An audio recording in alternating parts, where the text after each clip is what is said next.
Okay,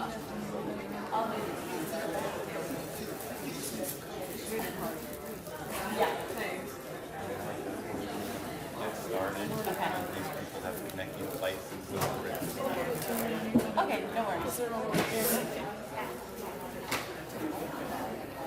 We're going to get started momentarily. We want to be conscious of time this morning just for those who have flights coming right up.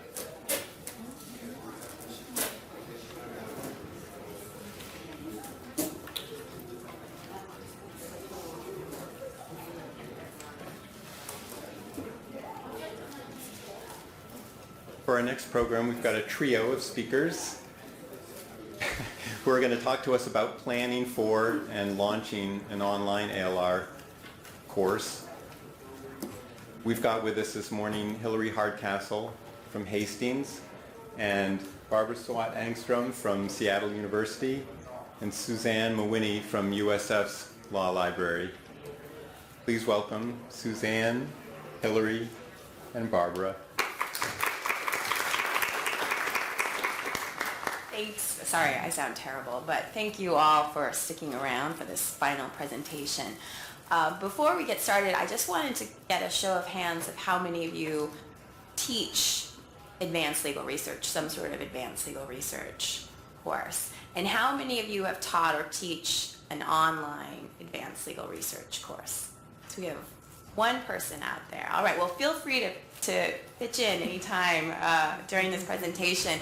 And for the rest of you, we're just hoping to get you at least to consider transforming your traditional ALR course into an online course or offering it as an alternative to your students. So first off, in terms of our own experience teaching online courses. I'm the head of reference services at UC Hastings, and this past spring I converted my California legal research course into an online course, which I taught this past summer in our Summer Legal Institute. And then I am teaching it again this fall, and then I'm also preparing a more, I guess, a 3-unit advanced legal research course that will also be offered online for the spring. And I'm Barbara Swatt Engstrom from Seattle University, and I was just looking through some of my notes of when I first proposed an advanced legal research class with my co-instructor Carrie Fitzgerald, who's standing up there in the green. And throughout this presentation, I will say we a lot, and whenever I say we, I'm referring to myself and Carrie. But when I look back at the date, we first did a proposal in 2005. We got a summer research grant to create a class. And then I believe the first time we taught it was either in the summer of 2006 or 2007. So we've been doing this for quite a while. And currently we're teaching 2 sections of a summer advanced online legal research class. And I'm trying to develop an advanced foreign and international legal research class, but I'm finding it's very difficult to find time to do that. So I'm hoping to get that done soon. And I'm Suzanne Mawhinney. I teach at University of San Francisco School of Law, and I just developed and co-taught with 2 other librarians an advanced legal research course for this last summer. It was a 3-credit course that we taught over 7 weeks, and it was mostly a success, and we'll be repeating it next summer. I'm also developing a 1-credit tax research course for our brand new tax LLM program, which I'm going to be teaching starting in about 3 weeks. It's a 1-credit course that's going to be taught over 5 weeks, which is why it's sort of starting at a strange time. And that's going to be in a hybrid course, meaning that 2 of those weeks will be taught in person in sort of a flipped classroom style, and 3 weeks of that course will be taught as an online course, so that students will not meet in class, and it'll be taught virtually as an online course. Okay, so in this program we're going to talk about, essentially there are 3 parts. We're going to talk about the preliminary considerations, the things you should think about as you're planning your online ALR course. Then the do's and don'ts based on our experience teaching online courses, and then the pros and cons of an online ALR course versus the traditional in-person course. Okay, so in terms of the preliminary considerations, so the course basics, one issue is whether you want to offer it as a hybrid course, which Suzanne just mentioned, that her tax course will be a hybrid, meaning that some of the class time is spent in the traditional classroom and then some of the time is spent online. So if it's a 3-unit class, you maybe meet 1 hour a week and then the other 2 hours are spent online, watching videos, that sort of thing. So that's one consideration. The advantage of the hybrid is that, you do have that face-to-face interaction, but it does require then that the students be on campus. So students who are off interning somewhere else wouldn't be able to participate in that course. Then there's the synchronous versus asynchronous consideration. I have heard of online ALR instructors who do their lectures basically as live feeds. So they stand at a podium and they're videotaped and the students are watching it in real time, which seems daunting to me technologically, but and I guess that's probably does foster more of a sort of traditional classroom experience because the students can ask questions, as the instructor is lecturing. But again, it sort of reduces that flexibility because the students have to be committed to watching the class at that particular time it's offered. All 3 of us offer our courses asynchronously, meaning students can watch the videos or do the readings anytime.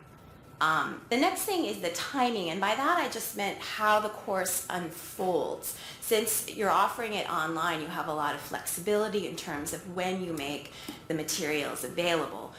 So when I taught my course this summer, I allowed students to complete it at an accelerated pace. So it was 13 modules divided into 6 weeks, but I let them complete it.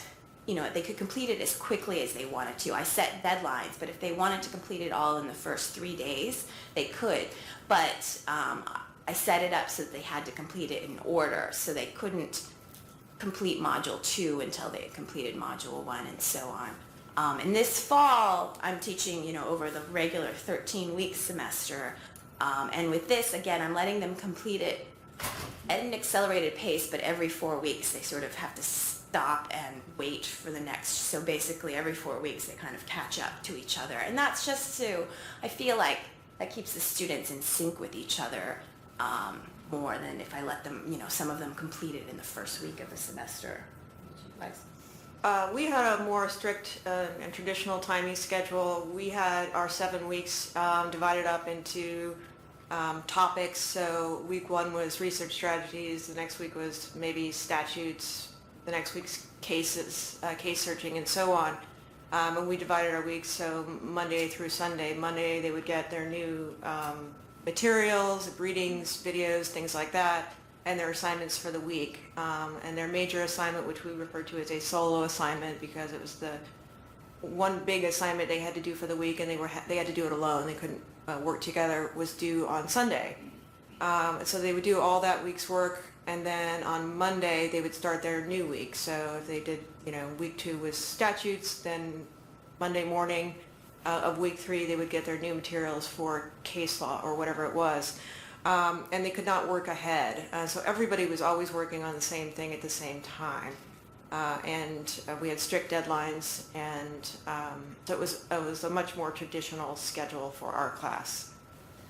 In our class, we did that same setup. We had every week had a different subject matter, but we also put up all the materials that we would cover until the midterm. You could work ahead at your own pace, but there were strict deadlines at the end of each week for what had to be turned in. And then once the midterm was turned in, then we opened up the second half of the class up until the final exam so they could work ahead. And I think as everybody's found, if you give them the time to work in that ahead, they still turn it in right at the deadline. So, it's good to offer them that, but no, you're not going to have to pay for it later because they'll still just turn it in at the deadline. Okay, and then the next question was class size. And here we just wanted to emphasize don't turn your course into a MOOC. You really, even though it's an online course and you're not limited to a physical space, it is a lot of work. The grading is a lot of work. So I taught my class as a solo instructor, and I've capped it at 20 students, and even that feels like a lot of work. Yeah, we're capped at, we have 2 sections of 15 each, and the only reason we did that is we were asked our course has such huge demand and we have a huge waiting list that we were asked to add another section, and we said we will add another section, but we're only doing 2 sections of 15 because that's the amount of work we can do. And Carrie will get a chuckle out of this because as I was rereading through our course proposal back when we knew nothing about teaching online legal research classes, there was something in there that said, and we feel that in the future we can offer it up to 90 students at a time. And I was just like, what were we thinking?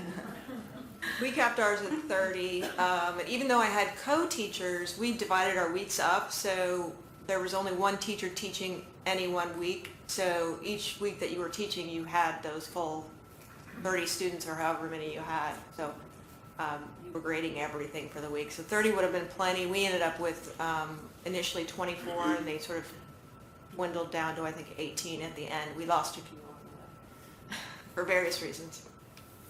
I think 30 would have been plenty.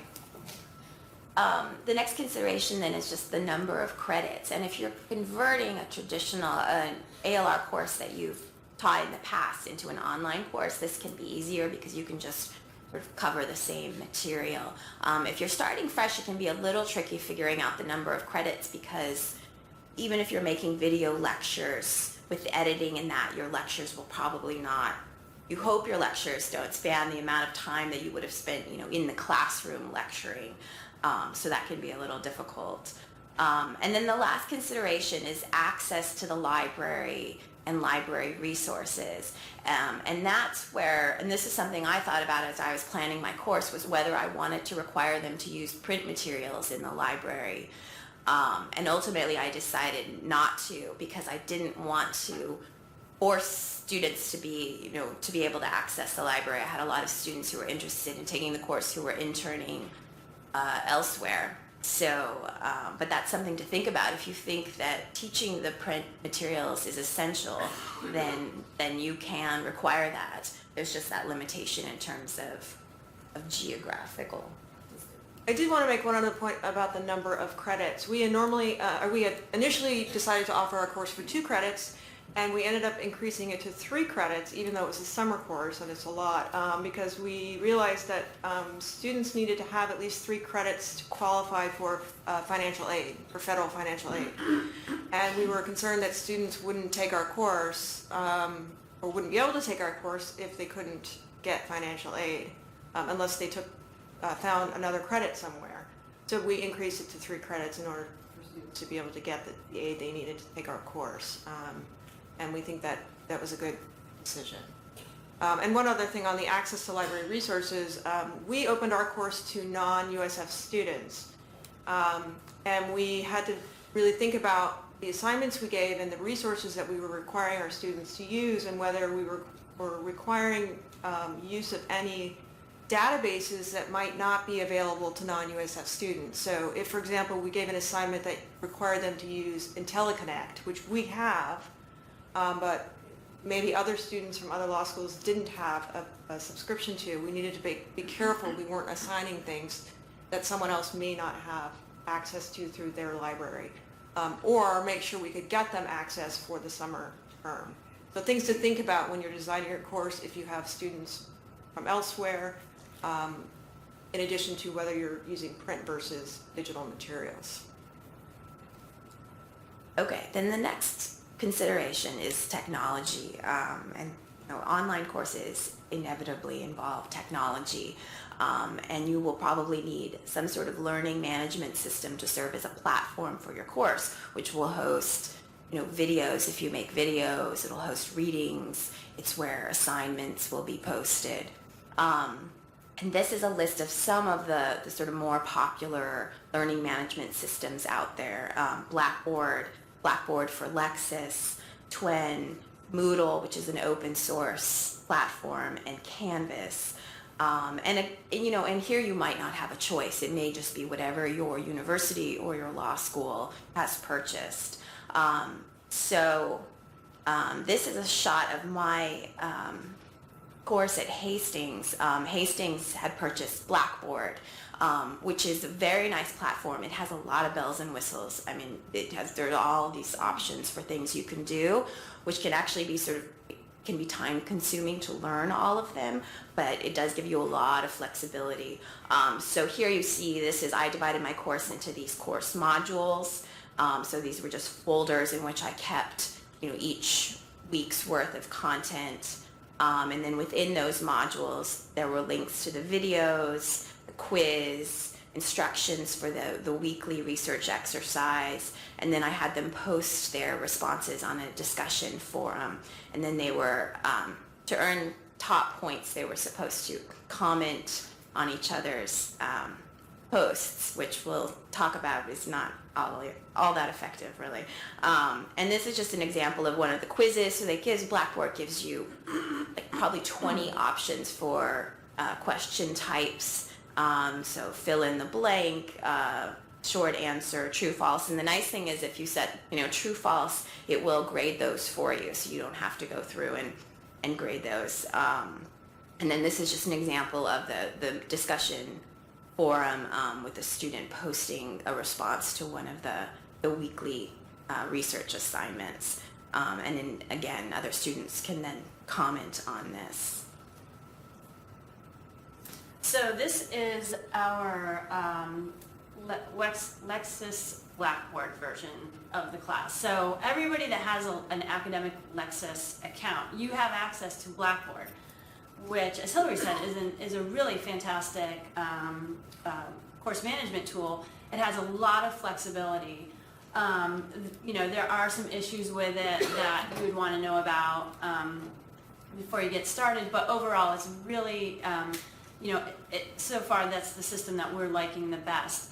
But one of the things that, and I hadn't really thought about it before this year, but it has a lot of flexibility, but it tends to, you use that flexibility. So, if you take a look at this, it's a little bit busy, when you're looking at that. We divide things by week and we try and keep it very clear, but just the nature of an online class, there are a lot of moving parts to the class. So, you have to really pay attention to how it looks to the students.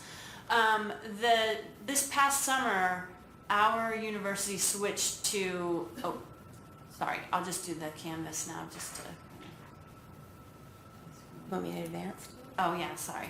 Okay. Yours doesn't work. Sorry, yeah. I'm used to teaching, on my, sorry, we showing Canvas. So this is our Canvas website. So our university bought Canvas, which is a course management system, and the university's kind of bought into it. And this system has a lot less flexibility. So with Canvas, you kind of have to put things in the boxes you're told to. The advantage of this is that it's very easy to figure out. Like, you could set up a Canvas course really quickly. The disadvantage is you don't have that flexibility, but what we found was, from our perception, Canvas didn't work as well because we didn't have the flexibility to name the modules the way we wanted to. But from the student perspective, they love that simplicity. So that's one of the main things that I would say when you're thinking about what platform you're going to use. Think about it. It's hard, but think about it from the student perspective. What's going to work best for the student?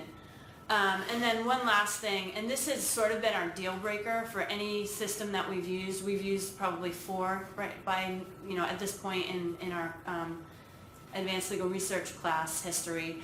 The grade by question feature, and we did end up this fall going back to Lexis's version of Blackboard just because they have a really good grade by question feature that saves you so much time with grading. And that ended up being kind of, the one thing that we found was really more important than anything else for us in the class. Sorry, I screwed up the order. No problem. Let's go back to Okay, so that's me. So we used Twen, which, are your students all using Twen? Any of you? Yeah. Okay. So this should look familiar. And one of the reason we decided to go with Twin, our campus actually has Canvas. Our main campus does. We're not really using it yet. When we toyed with the idea of using Canvas, but we thought, here we are using a whole new way of teaching a class, which is to go online, and we thought we could challenge ourselves and learn this new platform, but we're already sort of taking on this new challenge, and the students are going to be taking on this new challenge of going online, and maybe they're going to be overwhelmed already, so maybe we should go with something we already know. So we decided to go with Twin for this first go-round, and it turned out pretty well. And we think the students liked it because they use Twin from day one of law school. They get on the Westlaw and they're on Twin, and they use Twin for most of their classes. So for the most part, it was a success. So this is just the first landing page of our class, and you can see everything on the left there. We just kept it very simple, a folder for everything, the syllabus. We made little introductory videos so they could see what we look like. We hated that because no one wants to record themselves, and we used a teleprompter. It was awful. But then you can see we had the discussion forums, and then we just had a folder for each week of class where they could get all their reading materials very clearly laid out, and a separate folder for the assignment Dropbox. And I think that's it. I can't really see. And then the next slide is just a sample of 1 week's, of the discussion forums. Is that the next one? Reading assignment. No, that's one reading assignments. I'm sorry. So that's just one example of 1 week's class work, basically the reading assignments that happens to be for case law searching, so you can just see the reading materials. I think these are out of order. Some articles, some instructional videos, some screenshots that I made for how to find, databases and sources and things like that. And then the third one should be... That was the last one. Okay. This is just our discussion forum page. So we just had a discussion forum. We assigned discussion forum assignments, as Hilary mentioned she did as well. For each week, we gave them either a question to sort of think about and discuss, or we gave them, in some weeks, an actual research activity or assignment where they had to go out and do the research and then come back and kind of share their experience and talk to each other about it. Marginally successful. The students really hate being told to do things and discuss them. I guess similar to the way they do that in class. They just don't like to share. But we made them do it, and we gave them points for it, and so they did. So this is just what our discussion page, forum page looked like. We also set up a separate discussion forum for sort of general chatter, which we called the water cooler. And they would just occasionally show up and ask kind of a general question if it didn't go anywhere else. A word about discussion forums for Twin, if any of you are thinking about using Twin. It worked okay. Twin was not really set up, I think, for heavy discussion forum use. There's really only two ways to display the discussion forum. Neither of them are really great. We have discussed that with the folks at Twin. We hope that there are some improvements coming down the road. We talked to them about it at AAL this summer. So we do plan on using Twin again next summer. So it wasn't anything that was so horrible that we wouldn't use them again. If anyone is thinking about doing an online course and is feeling stressed about learning a new platform, you can use Twin successfully. So if that's something that's a barrier for you, Twin is a viable option. And then the last one is Moodle, which we don't use, so we just took this. Well, I've actually used it Moodle. in the past, Yeah. but we didn't have an example of it from a legal research course. So this is just taken off the web, and this, as I mentioned, is open source. It seems to have a little simpler than Moodle's very easy to use. The one caution I would say is, you're not going to have the tech support, right? If you use an open source thing on the web, you're going to have to do more of the work yourself. So Moodle's very clean. It's very user friendly, but I would say stick with Blackboard on Lexis or Twin if you want to do it, because you need that tech support, and we'll talk about that in a second. Okay, and then the last technology consideration, or one other technology consideration, is if you're planning to make your own video lectures, then you'll need some sort of screencasting software that will capture your computer screen. And these seem to be the two most popular choices: Adobe Captivate, which is I think about $300 for an education license. So it's more expensive than the other option, Camtasia, but it has more bells and whistles. It lets the students interact with the videos, so they can click on parts of the screen in order. So, which, as far as I know, Camtasia doesn't allow you to do, although it's less expensive. It's about $180 for an education license. And it lets you do plenty of things. You can, zoom in, zoom out, add call outs, and then do very precise editing. So you can edit out every pause. All those times when you're waiting for Lexis Advance to load, you can edit all of that out, and it all seems seamless. All right. So, and then the last consideration then is pedagogy. So in terms of instruction method, there are different ways you can sort of instruct your students. Obviously, you're not standing in front of a classroom. The most common ways, of course, are video lectures. We've all created some videos. You can also use commercial videos. For example, Lexis and Westlaw create their own videos. I also borrowed videos that other librarians or instructors have made. We borrowed one of yours, Hilary, that was out there on YouTube. Amy borrowed one of yours on Keysight and Shepherds. So if you have them out on YouTube, people might be stealing them. Folks might use written lectures for their class or other written materials, legal textbooks. We use those very sparingly. I don't like to just ply our students with lots of heavy reading materials. There aren't that many great ones out there, in my opinion. I do offer some readings, but it's usually journal articles.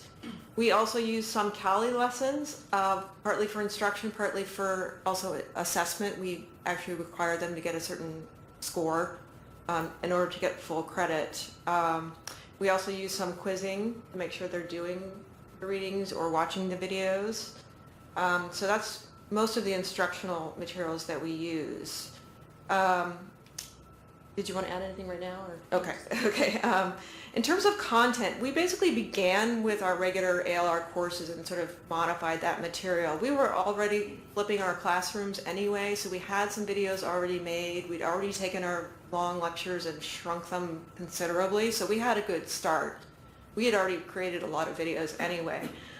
So we didn't have to take 45-minute lectures and make them smaller. We already had pretty small lectures anyway. But we had basically the content already worked out, the research strategies, case law searching, statutes, and the like, and we just sort of tweaked the delivery a little bit. In terms of assessment, we used mainly... For a second, sure. Sorry. Just about content, as I had mentioned before, one consideration is whether you want to cover print material. And as I said, I decided not to require the students to use it, but in my videos I did provide screenshots of the codes and Witkin and all that in print, so they would see what it looks like. But because I didn't want to require students to come to the library, I didn't require them to use the print material themselves. Go ahead. Absolutely, and we did the same thing. We didn't require any print materials either. In terms of assessment, we used a couple of different things. Our main mode of assessment was what I mentioned earlier, which we called the solo assignment. Each week they had one major research assignment covering that week's materials, so statutes or legislative history or whatever it might be. We also graded them on their forum, discussion forum participation. Some weeks we had short quizzes. Some weeks, again, they had Cali assignments. And that was basically it for us. Each week, the way we had it, I mentioned we had 7 weeks, and each week was its sort of own unit. We divided up, so each week was worth 100 points, but those 100 points were divided up slightly differently each week depending on that week's material. And since I was co-teaching, each one of us sort of decided how those 100 points could be allocated for the week. We had our syllabus, we had a very detailed syllabus, and so the students could see exactly how the 100 points were allocated from beginning of the term. So they knew from day one what everything was worth, and everything had a points value. In terms of office hours, we used the live discussion feature on Twin and set up 3 hours during the week at different times so that we could have a synchronous, not asynchronous, but a synchronous live office hour session so students could come and talk to us live if they wanted to. And then we also, and some students used that, but very few did. Most students just contacted us by email, and a few students actually came and saw us in the library. The one thing I would say about the live office hours is, the one thing we learned from the experience is most of our students didn't use us at all or didn't come to us at all in the beginning of the week, which we didn't really think about, but because that's the part of the week that they were sort of reading and studying and didn't really need us. We really should have made more of our office hours toward the end of the week. So for anyone who might consider doing a sort of a more traditional schedule the way we did, I would say don't have too many office hours in the beginning of the week because you're probably going to be sitting there in front of your computer not doing anything. But you have to stay there because you've scheduled it. So maybe make more office hours toward the end. Also consider making some office hours in the evening because an online course is likely to attract students who are working or doing externships and might need you to be around in the evening because they can't get to your office hours during the day. I just want to add one thing about office hours. So Carrie and I have like basically open door policies for office hours. You can contact us at any time. And I think the thing that was really surprising to us, because we were teaching this online class, was the number of people that called us. So they'd want to call and talk to you, which I thought everyone would just want to contact you online. So think about that if you're doing office hours. They want the flexibility of how they contact you. We have a lot of people that just show up at our office and we'll meet with them. They'll block out an hour from their schedule because we give priority to part-time and evening students that don't have the option of taking the class during the school day. So these guys are on really tight schedules, and so we see a lot of them. We speak to them via phone. We see them in the office, and then we do get a lot of emails. And the other thing is that we try really hard to be available on weekends. Evenings we used to, but not so much anymore. So, because our deadlines are all at the end of the week, so we try and be available on weekends when our deadlines are, but evenings not so much. I'll just say actually, in terms of offering, virtual office hours, so I offered during the summer, I offered my students virtual office hours via Adobe Connect, which we had at UC Hastings, and I offered them in the evenings thinking that my students were all working during the day, and I never had a single person sign up. And I don't know if they were intimidated by Adobe Connect or, I had people email me questions basically, but I think a virtual office hours just never worked for them. So this semester, I'm just telling them, I'm basically doing in-person office hours. I'm telling them when I'm at the reference desk and they can come by if they have any questions. Okay. So I talked a little bit in the beginning about our initial crafting our course proposal. So basically, most of you, if you're thinking about doing an online advanced legal research class, presumably you've already either taught a standard semester-long advanced legal research class, or it's been offered at your law school. So that's great. You have the content covered. You don't need to worry about that. That's probably already gone through your curriculum review process, so don't worry about that. The two main things that I think are important to cover are your intended audience. So who are you trying to reach with this online class that is not being served by the traditional classes that are offered, or who are being underserved by those classes? So maybe they could take the class, but they would have to rearrange their schedule 3 years in advance to get in there.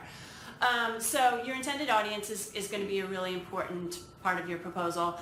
And then the other thing that the curriculum committee want to know, and aside from are you going to do it synchronous or asynchronous? Are you going to do a hybrid? Or are you going to do fully online? That stuff that we covered at the beginning is all going to be important. But the thing that we get asked about when our Dean of Academic Affairs is reviewing our class for reporting purposes is, one, what are you doing for faculty to student interaction? How are you doing that? And the reason they're asking these three questions, are because of ABA Standard 306. These are the requirements for distance learning that the ABA has. So it's the student to faculty interaction that has to be substantive. student-to-student interaction. Now, we're going to talk about this later on in the presentation, but that's one of the trickier things. So you want to think carefully how you're going to implement substantive student-to-student interaction. And then the third question that he often presents to us is, now how are you ensuring that the person who says they're taking the class is actually the person who's taking the class? And basically, we're doing that. Our registration process is run through the registrar's office when we do Canvas, and then when we do the class on Lexis Advance, then they have to go through their Lexis password. So that seems to be satisfying them for identity verification for now. Okay, so next we're going to talk about some do's and don'ts based on our experience teaching online. Okay, so establishing expectations is extremely important. I think students have the misconception about an online course, especially an online summer course. They think summer school equals, I think they think online summer credit, no credit means I don't have to show up and I don't have to do anything and I still get credit. And that is really the opposite of what it is. Some of the questions we got around the time of our course and before the course, we had advertised our course and students were coming in to their credit and asking questions, what's this going to be like? And one student asked, said, I'm going on a cruise for 3 weeks. Do you think I can take it on the cruise? Even though the internet's kind of sketchy and it's an online course. We had a guy wanting to know if he could take the whole course on his smartphone. We had another guy who was canyoneering all summer and didn't know if he was going to, when he would get to a computer, could he take the course? And then other people just, wanting to turn everything in late and all those sorts of things. And then just in general, the time commitment involved in this course. And so, and one of the biggest complaints we got at the end was just, that it was so much work and they didn't expect that and that sort of thing. And we have probably the most detailed syllabus you could ever have. We put everything in there and they have it available before they sign up, and long before the drop deadline and all of that, and they still complain, oh, I didn't expect it to be what it was. So so the cruise ship person didn't take the course, the phone guy didn't take the course. We had another guy wanted to take the whole thing on his iPad, and he couldn't get into the videos and, all these kind of things. The canyoneering guy did take our course and he barely passed. So it's just, we've actually considered for next summer having the students sign some sort of contract with us that says, yes, I read your syllabus or I read your course requirements, I understand, something along those lines, because you just need to make it very clear what your top requirements are for the course, because students just don't quite get it. And I don't know if it's because they've just never taken an online course, and they don't quite understand that it really is real. So whatever your top requirements are for the class, or your I won't budge on these, you need to find a way, whatever that way is for you, to make those expectations clear from the beginning, and to reinforce them so students understand that you're serious about them, because they're still going to complain at the end, but sort of that message needs to be clear. I just want to put out 2 things you can do to help this. So we've been doing this for a long time, and we had the same issue. Like, oh, we had this great syllabus. Oh, why didn't you do the post? I didn't know it was due. Well, it was in the syllabus. Oh, I couldn't find the syllabus. Okay, fine. So now what we do is every year, well before the class starts, while they still have a chance to drop the class, we send out an email that says, is this course right for you? And we list everything they have to do in the class. We list things in terms of billable hours. So when we say it will take this amount of time, we say think billable hours. So it's not like, oh, I'm checking Facebook, I'm tweeting, I'm doing all this stuff, within the hour. No, those are billable hours. That's serious time you're spending on the class. So we send that out, and at the end of that email we have student testimonials, and a lot of the testimonials from when we first started the class were always the same. It was like, this class was way more work than I expected. I did more work in this 2-credit class than I did in my 4-credit evidence class, but it's hard to complain because I learned so much. So, stuff like that where they know from other students that it was a ton of work. And we get a lot of movement on the waiting list, as I said, after we send that letter out. And then Carrie had the brilliant idea this year of, okay, how do we solve the syllabus question? So she said, on Canvas, you can make a prerequisite to opening the class. So we have a little quiz that they have to take. And the quiz is basically, the syllabus says this, do you understand, yes or no? And so they have to click yes on everything. And if they don't click yes, they have to retake the quiz. And then once they have said that they understand every important point of the syllabus, then the course opens up. And man, that was just like this year, we got a lot fewer complaints about, well, I didn't know that was an expectation of the class. So that was the simplest solution. Carrie's a genius, and it solved that problem so well. Okay, next one, do keep your videos short. So if you decide to do video lectures, as I did a lot of video lectures, keep them short. And that's for 2 reasons. One is students have very short attention spans. And I think the general rule is not to make your videos longer than 5 or 6 minutes. And you... Oh, yeah, we just found a recent empirical study that was published. They studied 6.9 million video watching experiences, an empirical study, and found that 6 minutes or less is the time when students will stay engaged in watching a video. Anything over that, they lose you. So if you really need to convey information that goes beyond 6 minutes, you should make more than one video and just chunk it up. Yeah, so some of my classes had 10 videos, 10 5-minute videos, just each one covering a slightly different topic. And then I put on this slide the screenshot of Lexis, the new Lexis Advanced platform, because another reason for keeping your videos short is if the online resources that you're using change, then your video becomes obsolete. And so if you keep it short, it's easier to redo a 3-minute video than a 15-minute video. And I had this experience with Lexis Advanced this semester because they switched to this new platform in early September, and I was 2 weeks into my online course. So I've been trying to catch up now each week with updating, the videos to reflect the new platform.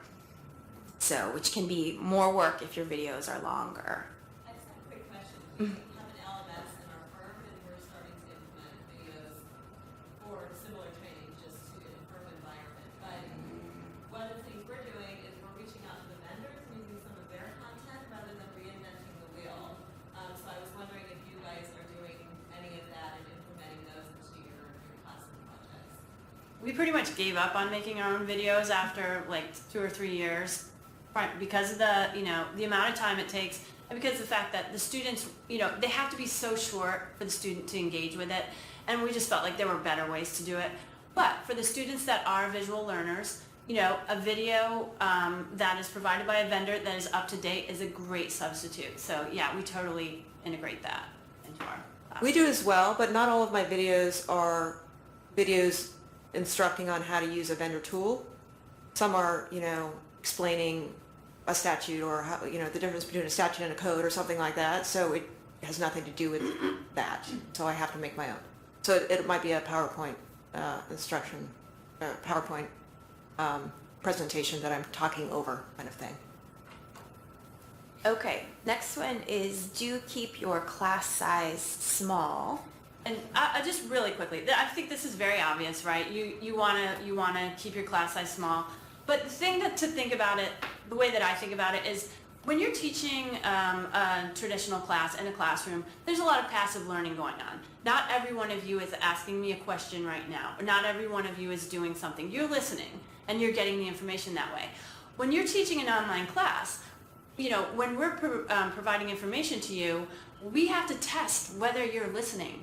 We don't do that when we're talking like this. So basically there has to be some sort of either grade or review or something. You have to put hands on almost everything you put out there. That creates an enormous amount of work. So that's the main impetus for keeping the class size small, is to make sure that your workload is manageable. And so you've really got to divorce yourself from how you think about teaching a traditional class and how you think about teaching an online class. Do you assign a point value to everything? This is me too. So in our class, we had a lot, as I said, we had a lot of moving parts, and we were saying, this is a requirement of the class. You have to do a discussion, 4 discussion posts, 2 original posts, 2 responses. You have to do A, B, C, D. And students would blow things off if it was just, it's a requirement of the class. Once we assigned a point value, and they're tiny, they're like 2 points. Your discussion post is worth 2 points. I forgot to turn my discussion post in. Can I still turn it in? Do I have time? It's just like, it was amazing how much more seriously they took it for just a very small point value.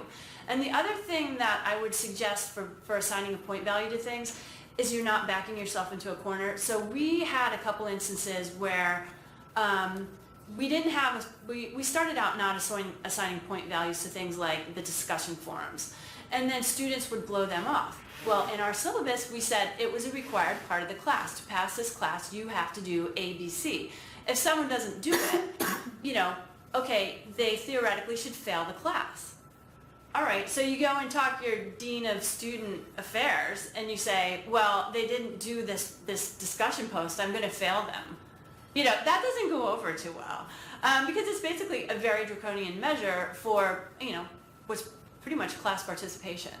So that was one thing that we learned, was you gave yourself an out. When you did the point values, you assigned point values. If they didn't do it, they lost the point value, but that helped to get them thinking about, okay, I need to do all of these things. So it does work on 2 levels. Do you know your tech support?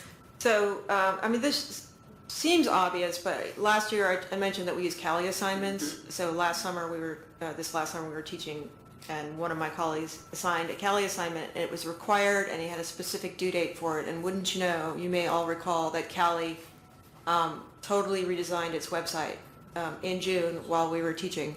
So it was down for about a week and a half, and we couldn't get to it. So that created a bit of a problem.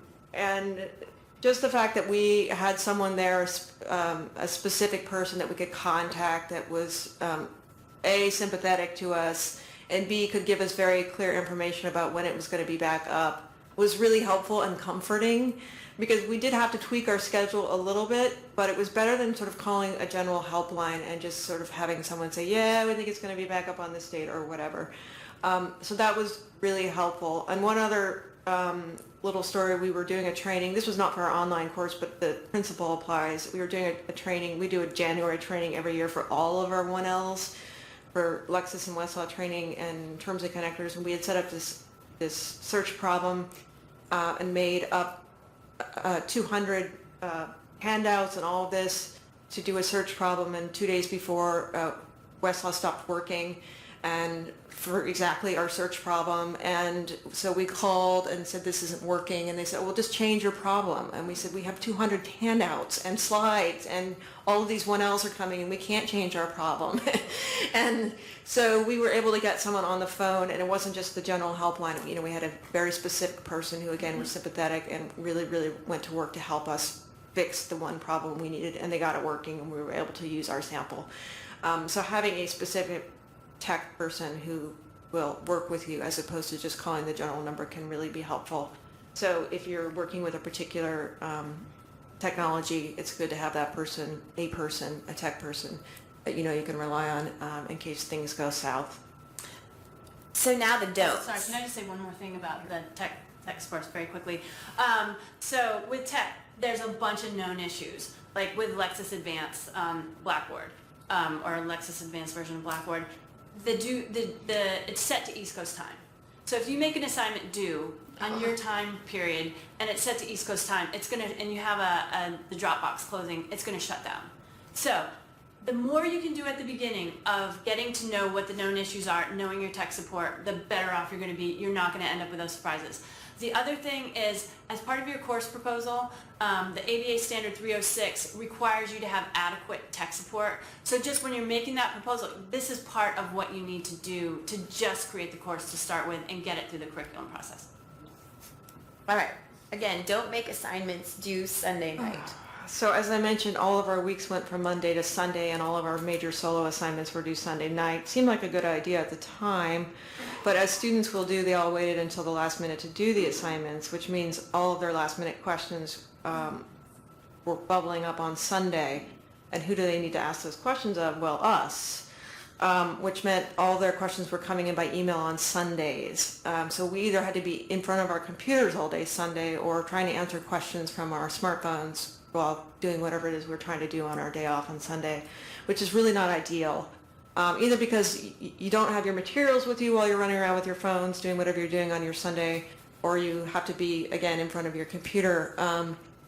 So it's really not ideal to have that sort of setup. Also, there are some students, as I mentioned, who do want to come in and talk to you in person, and if you're not at your desk or in the library on Sunday, which most of us aren't, that's not a good setup for those students who do want to come and see you in person. And again, if there are tech issues, obviously, most of these companies will have 24/7 tech support, but if there's something in your library that you need tech help with and you're not there, again, Sunday's really not an ideal time to have the assignments due. So we had a debrief after our summer class, and one of the first things we decided is we're totally changing our schedule so that our final assignments are due on Monday nights instead of Sunday nights, just so that we are in the office on a regular weekday, so that all those last minute questions will come in while we're, during a regular weekday. We're going to set up a last office hours session on Monday, maybe from noon to 1 for those last minute questions, and anyone who wants to come in and see us will know that we're there on a regular weekday. And it just makes a lot more sense to have a big assignment like that due on a weekday than on a Sunday when we're trying to run around and have a weekend. So that's just something we learned kind of through experience. Not a good day to have an assignment due. So in the interest of time, we're just going to fly through the next ones. The next two. So don't clutter the course website. Talked about that a bit. Don't overuse video. If you make videos, keep them short. And Don't recreate. I was like, don't recreate your lecture. The lecture you do for your in-class. That was my main point. It doesn't work. don't forget student-to-student interaction. That's you. That's me? All right. All right. Well, so for this, so as we said, this is one of the ABA requirements. And this can be difficult in the online format. As I mentioned, I tried to get students to interact by posting on each other's Blackboard threads, and that wasn't all that successful. I mean, they would do it to get the extra points, but for the most part, it was the bare minimum. So this is a challenge, and I don't know if you two had successful ways. I'll just say we've tried everything. We tried wikis, we tried blogs, we tried group projects, and the thing that we found that works well is having, we post questions for discussion on a discussion forum. You're required to post two replies or two discussion, to the discussion topic, and then reply to somebody else's discussion post. So that gets the student-to-student interaction. Once we assigned a point value to it, it was great. Everyone participated, and we get really good discussion. So that's worked well. And then finally, don't overestimate the amount of assigned work. Initially, we were concerned about the ABA requirements that, a certain number of hours be done outside of the classroom to sort of mirror the number of hours you would have in class for a traditional standard classroom. But what we found is, what may take us an hour of work takes a student 3 hours of work. So we way overshot the mark, and the amount of work we assigned turned out to be a lot more than we thought. So think carefully about what you're assigning. And it was the number one complaint from our students is this is way too much work. Take that, of course, with a grain of salt, because students are always going to complain. But just think carefully about what you're assigning and how much time it would take you versus how much time it would take them. It's going to take them longer. So think about that when you're assigning work. Okay, and then finally, the pros and cons of an online advanced legal research course versus the traditional in-person course. So I've been thinking about this a lot. I'm trying to write a paper on, I want to make the argument that pretty much all advanced legal research classes should be taught online. And the first thing that I've been thinking about is the flexibility that online legal research or advanced classes provide. So think about the buzzword right now, the practice-ready law student. That's what we're hearing all the time. What does that entail, though? What does it take to make a practice-ready law student? They're doing clinics, they're doing externships, they're doing all sorts of stuff that's not on campus. So the world of the law student has changed. They're not on campus anymore. So the fact that we're able to provide a class for them that they can take that will help them with their internships and their clinics, and they can do it within the constraints of their work schedule, I think is a huge bonus and is something we should be doing. The second thing is efficiency. So what I notice in our classes, when we do a lot of hands-on work in our standard semester-long class, and it's always, you've got one student that's just like gets it, and they're there, they finish the exercise, they're ready to talk about it. And then you've got another student that's like, can you go back 3 screens and show me how you got to that database? So you've got one person that's, sitting around waiting, or maybe the whole class waiting for someone else that doesn't quite get it. So it just creates efficiencies where the people that need to move faster can move faster, the people that need more time can have more time. I think it works really well for a skills type class like the classes we teach. The other thing, I think it's pedagogically very effective. So we have so much great word of mouth from our online classes. We always get people that take the class that say, my friend said I had to take this class. And the biggest thing that we get when we have our evaluations is this class should be required. Because we do sort of guided exercises every week. So every week they have a guided exercise that they have to hand in. And basically that's the equivalent of us lecturing in the classroom. Go to this database, click on this, do this. What did you get for that? Not rocket science, but it walks them through, and it's tactile. They're actually walking through and doing the research.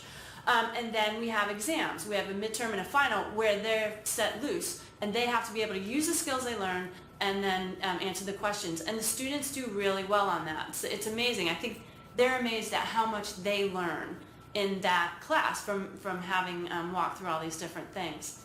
So I think that hands-on format is very effective. And I think you've got the flexibility to add video if you need to. We don't do a lot of video, but I think more and more the millennial mindset is they like seeing things on video. But you have that flexibility to kind of, adapt to whatever learning styles are sort of emerging. The cons are the amount of time it takes. It's a huge amount of time to create all this material. It's a huge amount of time to grade. The availability. We are very available. We have to be, like Carrie and I, either one of us is on call on the weekends, and it's a lot of work. And then you lose that face-to-face interaction. And one of the issues, I don't know if you read the comments in the newspaper, you get this, right? So sometimes people will just say anything when they're typing that they wouldn't say to you face-to-face. So you lose that face-to-face interaction, sometimes in a negative way, where it's like, okay, I've got to read this email again, take myself back a step. They're probably not saying such a nasty thing as I'm reading into it. But we had a great experience with this one kid that was just like nitpicking every assignment. We're like, oh my God, who is this kid? And then finally Carrie talked to him one time, and she was like, oh my God, do you know that guy? And I said, yeah. She's like, I talked to him today. I said, yeah. He loves this class. He was just like so into it that he was just, like every little piece of it, he was picking apart and like, this is great. So it's like you miss that out if you don't have that face-to-face interaction. So luckily she talked to him. The other thing is you have people that fall through the cracks. So we've had other students in the past where probably they shouldn't have taken an online class that was not probably the best suited for their learning style. But if you can catch them, you can help them. But the question is, can you catch them without having that face-to-face interaction? And then finally, and we've talked about this, the unpredictability of technology. that's always going to be an issue no matter what platform you use. And you can do things, to prepare yourself for that by, getting to know your technology support and getting to know the one person that can answer your question rather than just like going to the helpline. But overall, I just think there's a really good argument to be made for, migrating your class to an online class. I don't think you would go back. Okay. We are at time. Does anybody have any questions for us? We're all ready. About 2 minutes worth of questions.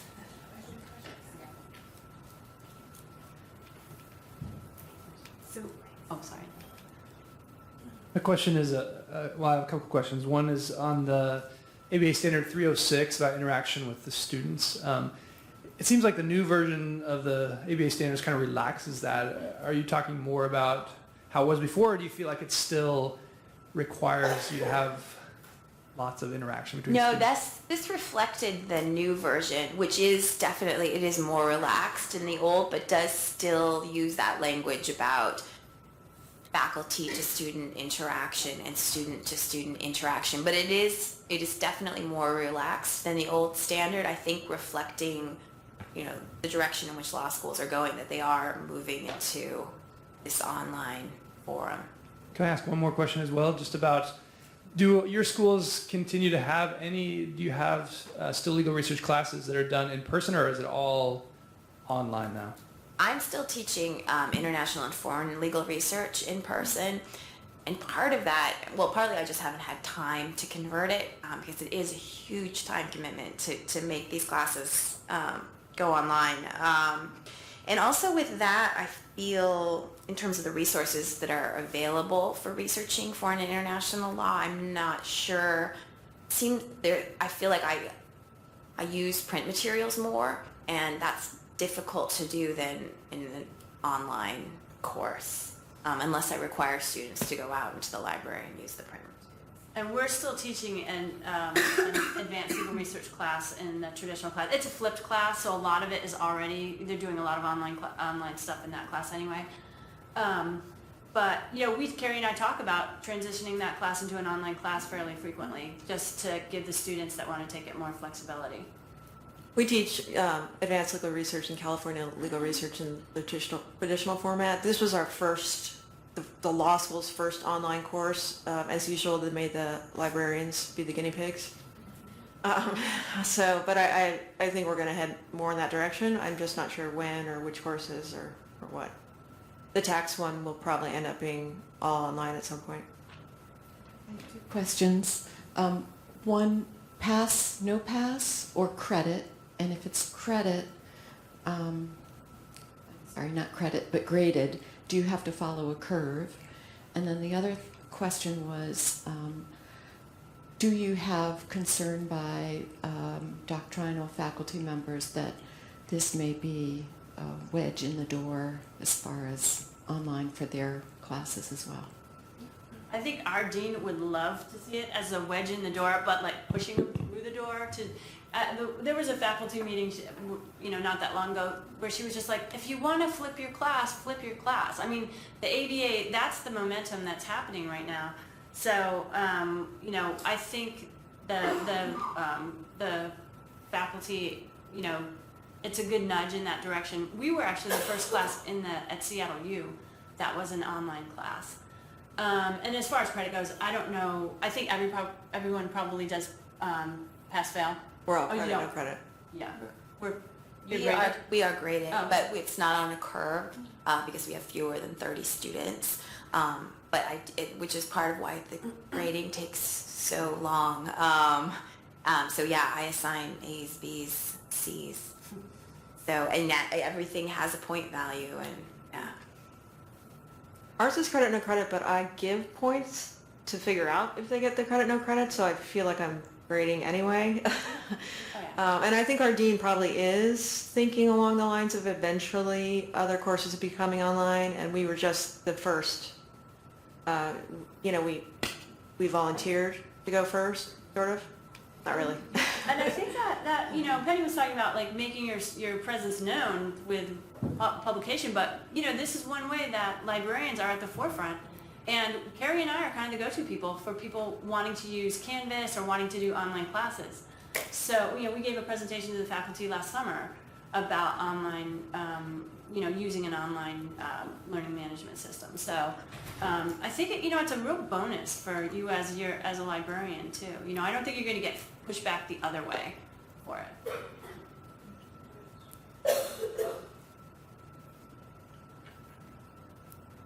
All right, well, thank you for sticking around.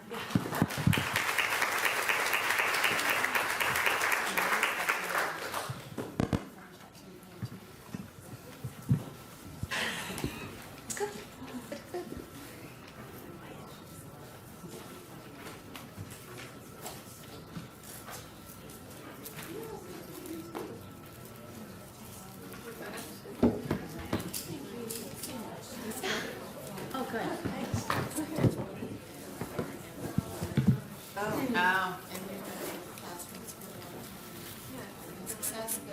Okay, we're gonna have the giveaway now. Alana, if you wanna come up and do that. Again, many thanks to Vanessa and AALL for these. So our free membership went to Stuart Caton. So congratulations. Stuart is a MLIS student, so this is a really probably good gift for him. And the free registration goes to Louis Zimmerman. So congratulations.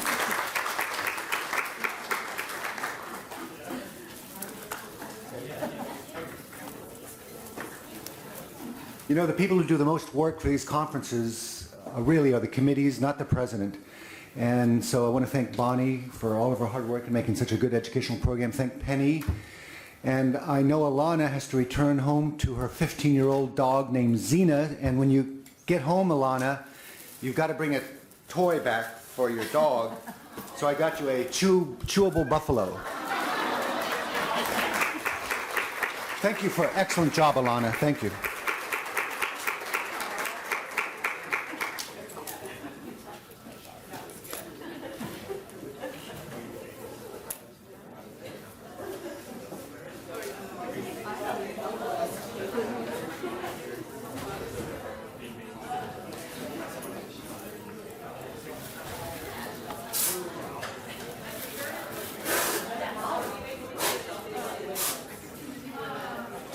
Please make sure that you fill out the evaluations. I know several of the speakers were asking me for feedback, so